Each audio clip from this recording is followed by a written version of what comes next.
In this video, I'll show you how to track changes in Google Docs. In Google Docs, the feature that works like track changes is called suggesting. Instead of changing the document directly, your edits appear as suggestions that can later be accepted or rejected. Google's official help page for Docs explains that this is the standard way to review edits without immediately replacing the original text. To start on a computer, open your document in Google Docs and look in the top right area where the editing mode appears. If it says editing, click it and switch to suggesting. After that, any text you add, delete, or replace will show up as a tracked suggestion rather than a permanent change right away. This is the main workflow people use when they want to track edits in shared documents.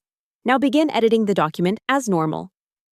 When you type new words, they will appear as suggested insertions. If you remove text, Google Docs will mark that as a suggested deletion. This makes it easy for someone else, or even for you later, to review every proposed change before deciding whether to keep it. If you're using the Google Docs app on Android, the process is similar. Open the document, tap More, and turn on Suggest Changes. Then make your edits. Google says those changes are saved as suggestions until someone reviews them. Once suggestions are in the file, you can review them one by one. Google says each suggestion can be accepted or rejected individually. And on a computer, you can also go to Tools, then Review Suggested Edits to review everything in one place.